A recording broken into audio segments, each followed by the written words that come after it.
Purchasing power parity को समझने के लिए सबसे पहले हम एक्सचेंज रेट को समझेंगे। जैसे आप पर डे सुनते होंगे कि अमेरिका के $1 के बराबर हमारा 70 रुपए है।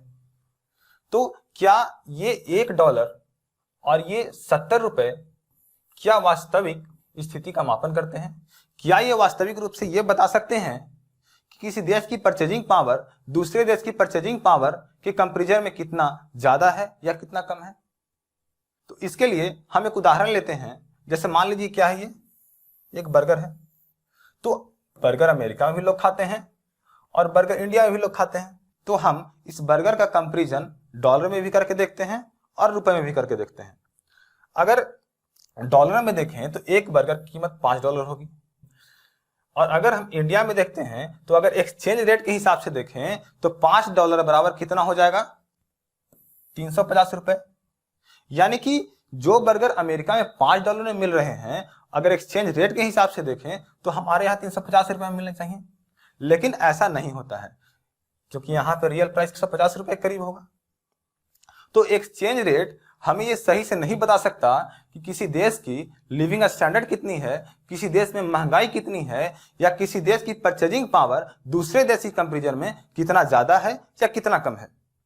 तो इसको समझने के लिए एक नवीन अवधारणा निकल करके आया, वो है पीपीपी, यानी परचेजिंग पावर पैरिटी, यानी क्रय शक्ति समता।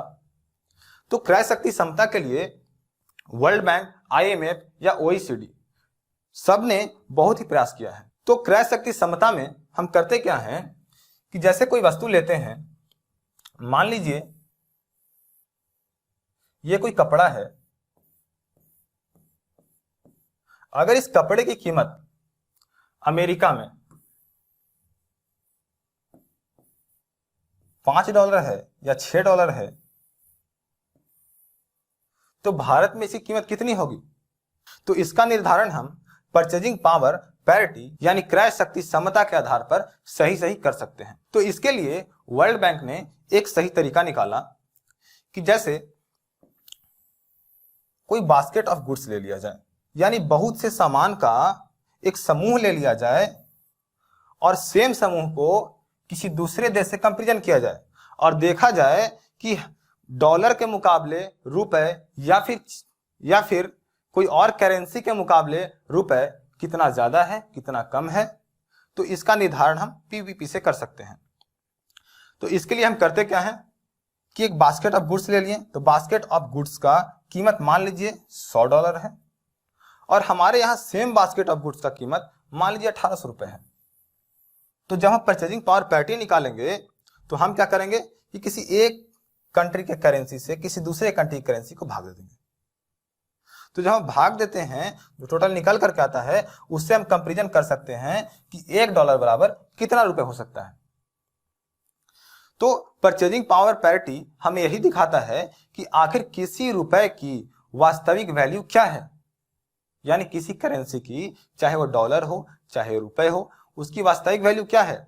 और ये दो देशों के बीच में कंपैरिजन करता है कि किस देश में लिविंग स्टैंडर्ड कितना महंगा है, कितना सस्ता है, किस देश में महंगाई कितना ज्यादा है, कितना कम है। तो हम एक्सचेंज रेट के हिसाब से ये नहीं निकाल सकते कि महंगाई कितना है या लिविंग स्टैंडर्ड कितना है, बट हम पीपीपी के माध्यम से ये निकाल सकते हैं कि किसी देश में महंगाई कितना है और कितना ज्यादा है। इसको निकालने के लिए हम यही फॉर्मूला यूज करते हैं। तो इस फॉर्मूले से आया $1 बराबर 18 रुपए, यानी कि हमारे यहाँ का 18 रुपए $1 के बराबर है।